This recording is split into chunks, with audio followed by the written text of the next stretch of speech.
We're going to get started here.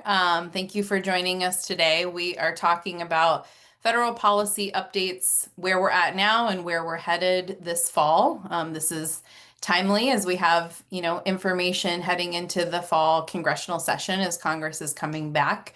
We want to thank everybody for joining us today and also want to let folks know that we are recording the first part of this presentation so that we can share it out with all of the other farmers within our network. We know it's a busy time of year. We know there's a lot going on for folks. So we're going to record the first part of our presentation, and then we'll stop the recording before we move into the discussion. We want to hear from everybody who's participating today, but we will not be recording the discussion portion. So hello, everybody. My name is Sarah Alexander, and I'm the Executive Director of the Maine Organic Farmers and Gardeners Association. And I'm here today with Bill Pluker, who is our policy organizer, and we're going to be talking about federal policy. So just a couple of housekeeping things while we get started. Please go ahead if you would like to use the chat function. You can introduce yourself, maybe your name, where you're coming from, if you're part of a farm. And then we ask folks to please stay unmute during the presentation today, but we will have time for questions and discussions at the end, and we'll let folks know when we get to that section. But go ahead and feel free to use the chat if something comes up during the presentation. And we're going to be covering kind of where we've been, how we've gotten here, what this means for our farmers, and what's coming next and how we can advocate for the programs that are supporting MAFGA's farmers. So it's been a pretty wild 9 months. Some of you have been following along what's been going on, and we're going to go into more depth into all of this, but just a quick overview to get us started with the federal funding turmoil that's been happening. We know starting back in January, we had farmer payment freezes, which created a lot of uncertainty. There were contracts that were not being honored, reimbursements that were not being sent out. We've had canceled programs at the USDA. We've seen application freezes, so no new applications have been accepted for different programs. USDA staffing cuts, the tariffs have added cost and uncertainty to farmers, and farm service providers like MAFGA and others have also experienced program freezes and cuts, which are impacting ultimately support on the ground for our farmers. Why USDA funding and programs are important in Maine and nationally. So just a quick refresher, anybody who's on here who's farming is probably well aware of the many ways that you may interact with USDA local offices for everything from loans to technical support to infrastructure investments. But USDA actually has 29 agencies that support every aspect of our food system in rural communities. And nearly every farm in the US participates and benefits from USDA programs. So these include loans, grants, research, production practices, conservation practices, and food procurement. Because USDA runs the nutrition safety net programs, which really are at USDA and were originally created to work hand in hand to benefit local farmers and local food production. And then USDA helps all rural communities access electricity, water, broadband, and other services and infrastructure through rural development. So how the USDA gets funded. Congress, this is sort of back to that, almost how a bill becomes a law, but the basics of why this is so important. And we're going to talk a lot about funding today because that is really a lot of what's at stake. Congress approves and appropriates funds for the USDA. That happens in a few different ways, but through an annual appropriation cycle. Many programs are passed through the Farm Bill, which happens historically every 5 years. And then programs have to get annual appropriations through the process to either provide discretionary funding or mandatory funding for those programs. And even though the Farm Bill is supposed to happen every 5 years, that the 2023 Farm Bill, which was supposed to be the renewal, has actually been postponed every year And they're just kicking the can down the road with continuing resolutions without actually taking up a new farm bill. And this one might be a little bit hard to see, but just wanted to give folks an overview of what was in the last farm bill and kind of the breakdown of how that happens. So as you can see that the largest percentage of what's in the farm bill, that $325 billion or 76% of the farm bill actually goes to the nutrition programs. So that's the supplemental nutrition assistance programs that provide those direct dollars for folks to buy food. The other big programs in the Farm Bill are crop insurance, commodities, and the conservation program. So you can see those make up, 38.5 billion for crop insurance, 29.6 billion for the commodities, which includes the price loss coverage program, and then 7% or 29.6 billion goes for conservation programming. So that's a lot of the NRCS programming that some of our farms are able to tap into. And then a lot of what we're going to talk about and a lot of what really supports our small and medium-sized farmers, our organic farmers, fall under this other tiny, tiny sliver, the 1%, which is other programs, which includes things like horticulture, specialty crop, forestry, rural development, credit, research programs, organic cost share, and a lot of other things that are really critical and important to our farms, but make up such a tiny, tiny portion of the overall farm bill.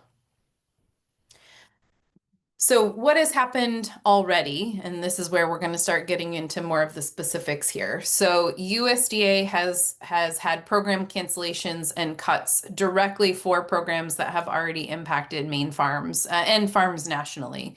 The big ones that we've talked a lot about are the local food procurement assistance. So those were contracts directly with farms to buy food that would go into the food security system. So for food banks and food distribution, we lost approximately, I believe, $3 million in funding that was allocated for that program for purchases from Maine farms that was canceled this year.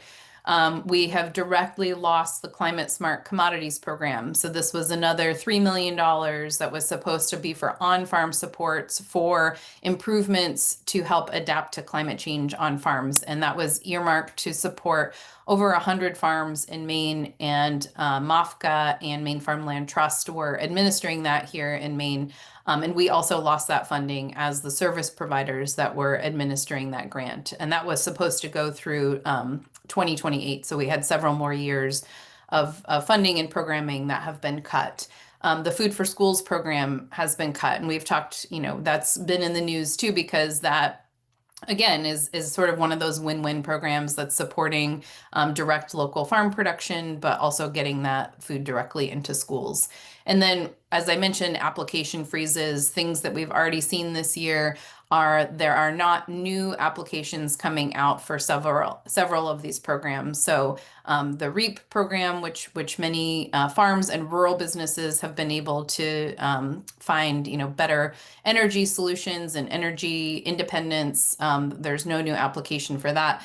GusNIP, which provides the Maine Harvest Bucks program or Double Up Bucks program at farmers markets and independent retailers, and for CSA shares, is not being renewed. So there's no new application for that program. The Beginning Farmer Rancher Development Program, which funds our Journey Person program, there's no new application for that program. And the Specialty Crop Block Grant, the timing of that has been off this year, and there will be no new application for that in Maine for this year. And in the last few years, that's funded things like soil health and food safety improvement programs that MOFGA has been able to administer. So all of those programs do have a direct impact on programs that farms have been able to tap into. We've also know that there have been, significant USDA staffing cuts nationally. 15,000 USDA staff have been fired or have been pushed out of their positions. And what that means locally here in our county and state offices is that depending on the office, and some may be more or less, but roughly 30 to 40% of staff have been cut on the ground here in Maine. And we've just wrapped up a comment period about a USDA reorganization plan in DC that we're going to talk more about what we think the impacts of that could be for our region. And then the reconciliation bill passed this summer, and we're going to go into many more details about that. But essentially, that eliminated the Inflation Reduction Act funding. It clawed back all of the money for that. And that program in particular was very important for Maine for conservation practices and had been funding over the last year about $12 million in direct on-farm improvements for conservation practices. So that is one of the shifts that happened, but it also increased support for commodity programs and left many programs that our farms depend on kind of in the lurch. So we're going to talk more specifically about that. Now I'm going to hand it over to Bill Pluker, our policy organizer, to start to go into more of the details of some of these programs. Thank you, Sarah. Yeah, looking forward, so I think Sarah put together really clearly where we are currently at as farmers and with our relationship to the federal government and the programming and where things are stalled and where we need to move things forward. So our next cycle where we have the chance to take action is there September 30th, the government runs out of funding, which means that they're going to have to put together a continuing resolution to keep the government funded. And we don't know exactly what sort of things could potentially be included in there and what we're going to be able to advocate for in order to try to heal some of the damage that's been done up to this point. So congressional options, as they look at that cliff on September 30th, are passing a continuing resolution. Right now, what we're hearing is that that's like the 70% chance that likely something like that is going to happen in order to keep the government funded. And I was just reading this morning in the New York Times, and some of y'all might have seen the same thing, that they're talking about maybe just doing that for as much as 30 days or 45 days, because there isn't the political will right now to come up with a long-term solution. So which means that we might actually have a couple chances to impact policy coming through the Congress, both near the end of September and then once again later in the fall. Farm Bill is, as Sarah mentioned, was last passed in 2018 with the expectation that another one was going to be passed in 2023. They have not passed a new Farm Bill, and the Farm Bill is really important to us because it puts together a whole host of different programming that's important to small and independent organic farmers like ourselves, as well as large-scale commodity producers, corn, soy, dairy, beef, and as well as SNAP, right? And which is the food access program from the federal government, Supplemental Nutritional Assistance Program. And so what oftentimes is the Republicans, Democrats come together in a bipartisan way to make sure that both large-scale commodity farmers are getting what they need, as well as SNAP being funded, as well as some of the more sustainably minded smaller farmers are also getting what they need. But because we haven't had a farm bill in so long, we've really lacked the opportunity to actively advocate for ourselves in that context. In the House, G.T. Thompson is the chair of the Ag Committee. He's from Pennsylvania, a Republican. And he's saying he would really like to put together what he's calling a skinny farm bill. Some other organizations, coalitions we work with call it a hollow farm bill, because so much of what's normally dealt with in the farm bill was taken away from the farm bill and put into separate vehicles, like the reconciliation bill, also known as the One Big Beautiful Bill that was passed on July 4th. And then also going back to last December, the continuing resolution to keep the government open. Our current appropriations process, like Sarah was saying, is another way to try to affect what happens. And so we are thinking, because an appropriations bill has passed both the House and the Senate, we like the Senate version a lot better. But so they're going to come, both the House and the Senate, when they're in disagreement, but they've both passed something, will come together into conference. And as you may know, in Maine, we have a strong voice in that with Senator Collins.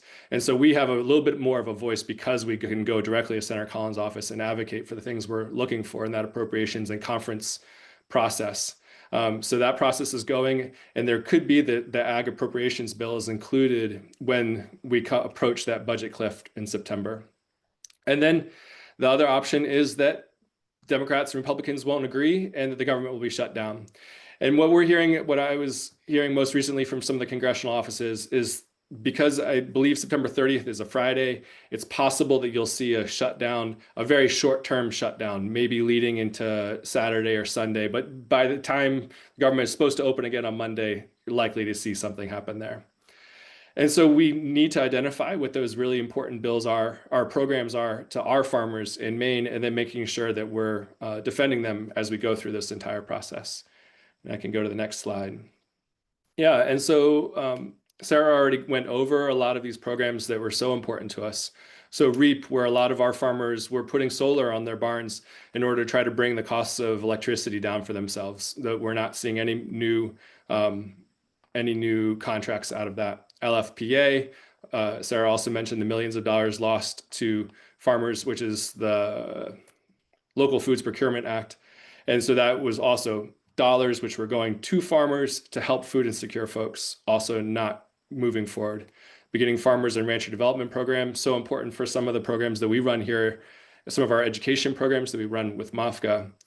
Organic Marketing Dairy Grant, GusNIP, Harvest Bucks, Specialty Croplands, Value Added Producer Grants, all programs that we need to, and we know leave dollars, take dollars from the federal government and put them right into the hands of our farmers. And so we want to keep those on our radar.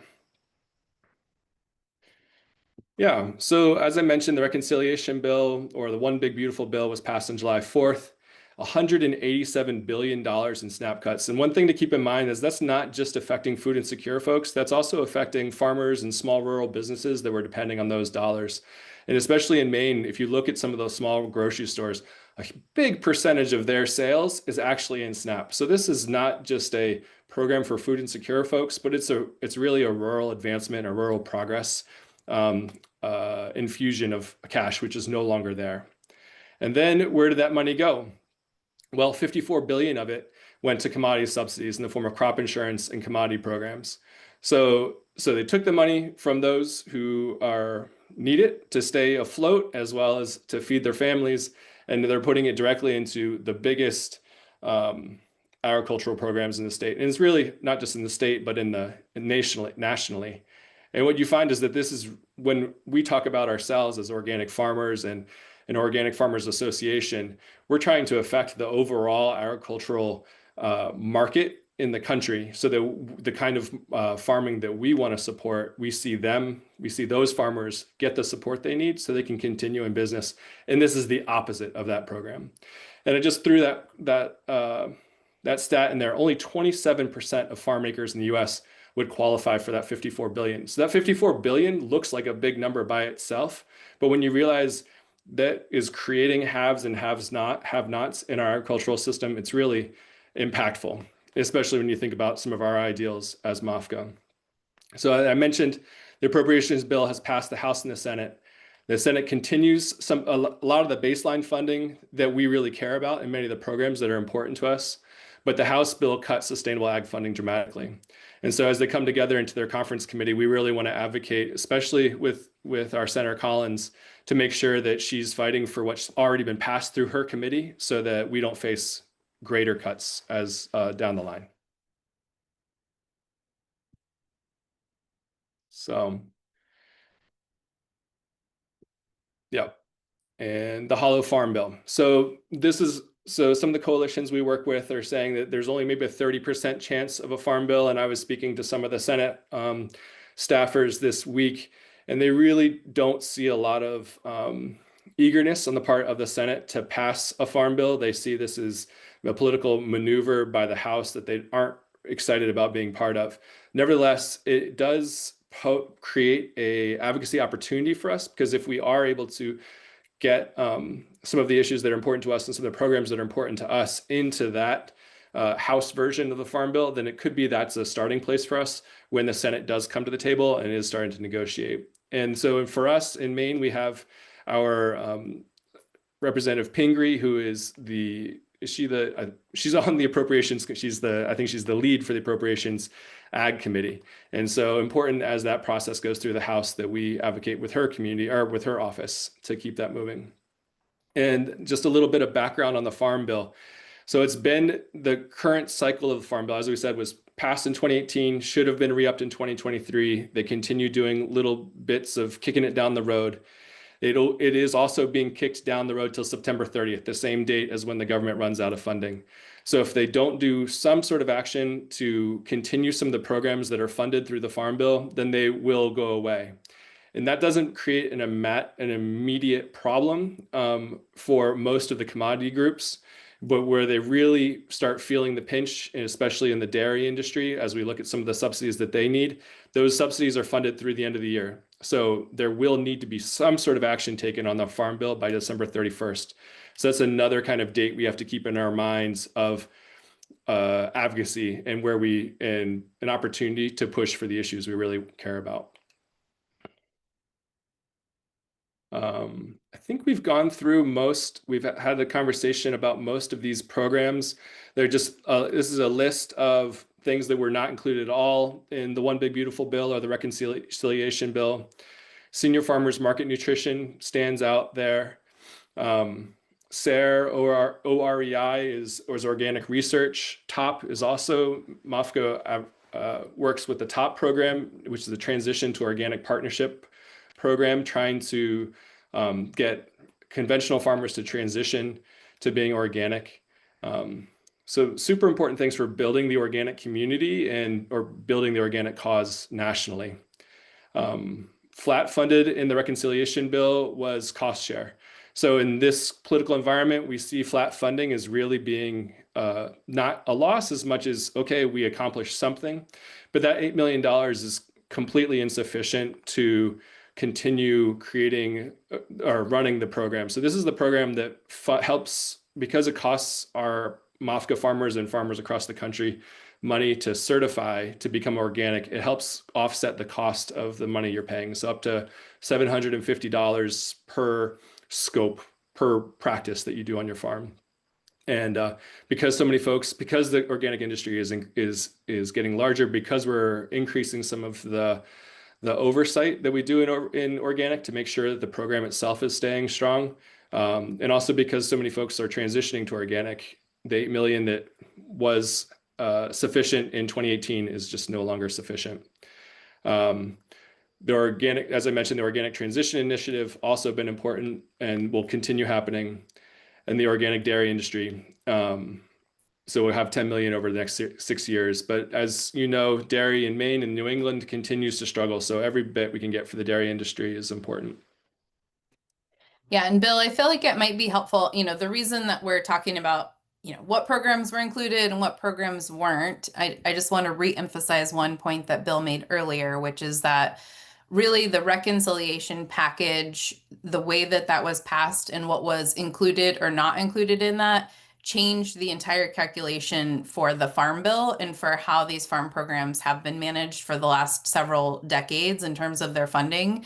And what happened is normally, as Bill mentioned, there was this bipartisan coalition that came together to support SNAP and that came together to support these farm programs across the spectrum, right? The Farm Bill is a big bill, but it was this big bipartisan effort that would make sure that everybody's cup got a little bit of money in it, at least for some of these programs.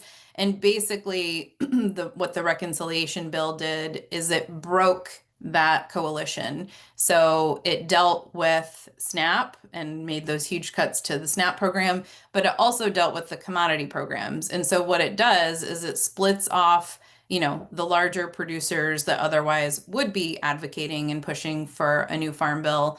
And it took the money out of SNAP to fund those big commodity interests and producers. And so all of the stuff that we care about, if you remember that graphic that's in that, like a lot of it's in that 1%, like tiny slice, most of that is not included. And the coalition that would have been able to move that forward in this big kind of collective way is now, there's no pressure for like the big, really, commodity industrial producers to move forward with the Farm Bill. And so that means that a lot of the stuff that we care about is really at risk of being left behind.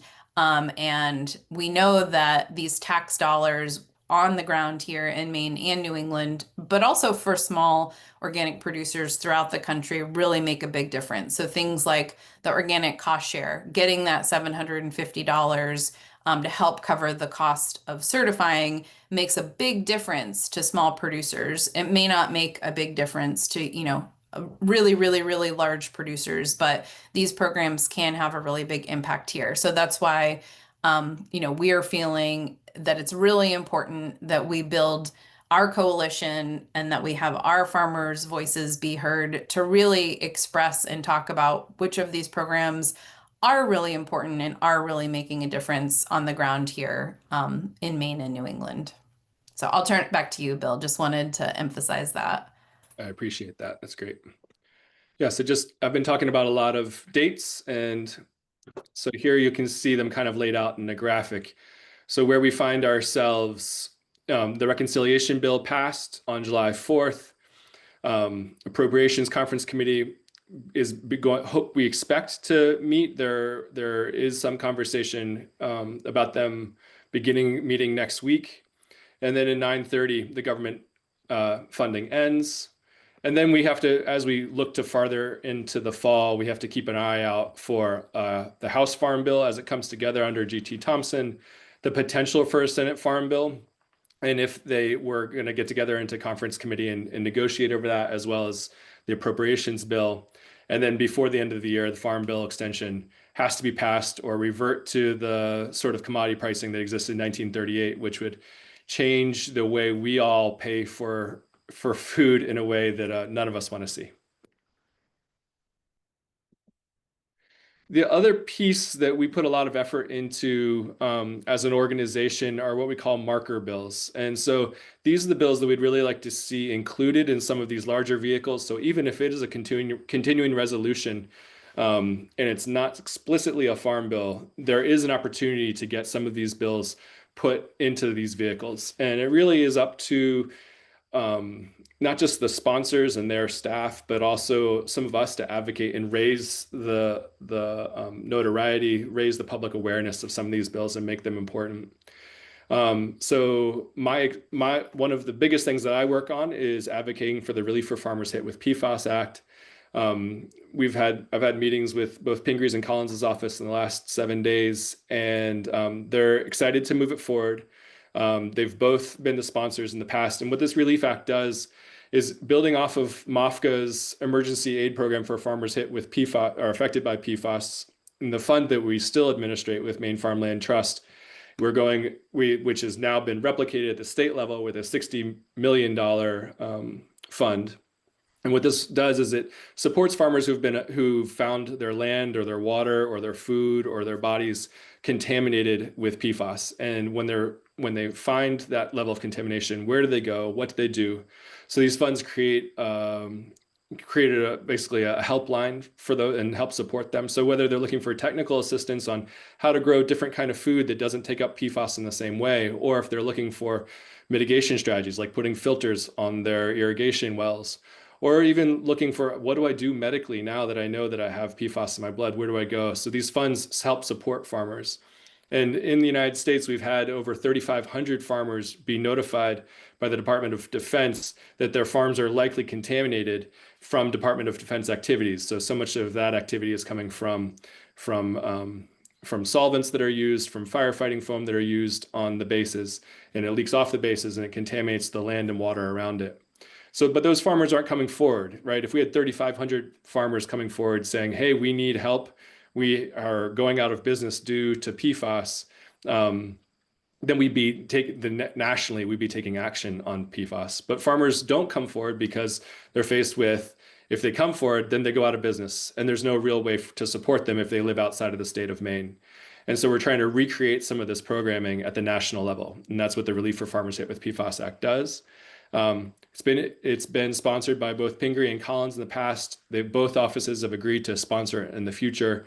However, with all that's going on with the September 30th deadline for funding for the government, they're a little worried that there's not enough air in the room to introduce another concept. So what we're trying to do is make sure there's enough Republican and bipartisan support on this act before we go public. Though the AFT there, the American Farmland Trust Coalition, has been working for a long time to put together a platform, federal platform for how to address PFAS. And this act is many of the aspects of the act are part of this platform. So we've got a much bigger coalition that we've been working with over the last 12 months or so to move forward. So it's looking good for the future, though you always have your fingers crossed in this political reality. We mentioned the LFPA, which is the Local Foods Procurement Act, which was canceled. I think Sarah mentioned it was $3 million to Maine.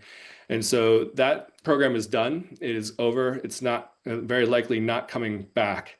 However, a new bill has been reintroduced, co-sponsored by Pingree and bipartisan support, which is the Local Farmers Feeding Our Communities Act, which does a lot of the same sort of work as the LFPA. And we'd really like to see that come back in a bipartisan way so that it has a little bit of resilience to it. Then we also have the Organic Dairy Assistance Investment and Reporting Yields, very inventively called the O-Dairy Act, which would be $25 million to organic dairy to help with exactly what you see there in the title. Really important to help organic dairy. Organic dairy in Maine is some of the largest land base. And when we're talking about preserving land in organic production, organic dairy is key to making that happen. That was also, I'm forgetting if Pingree was a sponsor. I think she was the head sponsor of that. And so important that we work together on that. And then, last there, but certainly not least, is that the USDA reorganization is ongoing. And so the idea is that they're moving most of the USDA workforce out of DC, and they're closing some of their other very important regional offices and moving them to other parts of the country. And so I believe the closest office for us, Sarah probably knows better, was maybe North Carolina or North Carolina, yeah. And so in that process, they're going to lose people are not necessarily going to pick up their lives and move to the new office. So nationally, 25-30% of the workforce may be gone. We've already lost something like 16%. So definitely going to reduce the ability of Maine farmers to work with the USDA on some of the problems that they're facing.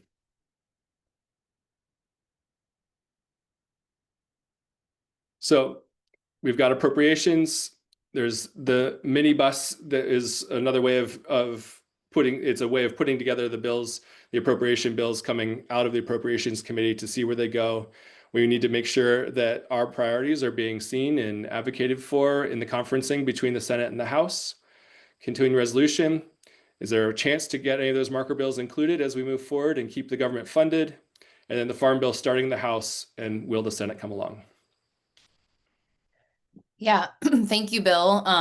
And we're going to have an opportunity if folks have questions or want to go more in depth on any of these things. We'll have an opportunity to do that in just a moment. I want to just preview for folks. There will be plenty of opportunities to engage and take action with MOFGA over this timeline that Bill has laid out, both for the Farm Bill, for continuing resolutions, and as we look at how we can advocate for these priorities. So please, if you're not already, sign up for our policy newsletter. You can do that right on our website. Bill sends out an amazing update each week of what the latest is, and that's an opportunity oftentimes to take action. But as farmers, we are also going to be organizing this fall opportunities to meet with our congressional delegation, opportunities for farmers to share their stories of impact and to really make sure that we can share what the impacts of the loss of these programs are directly for farmers, just as we've been doing throughout the year. We know it's been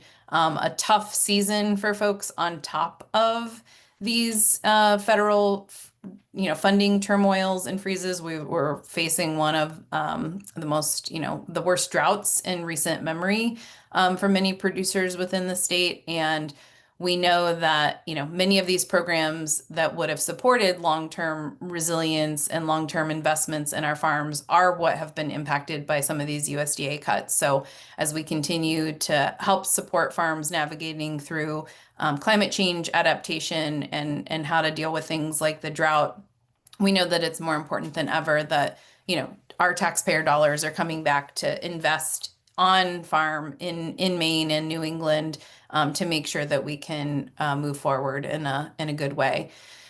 So we are going to stop the recording now. Thank you for everybody for joining us for the recording, and we hope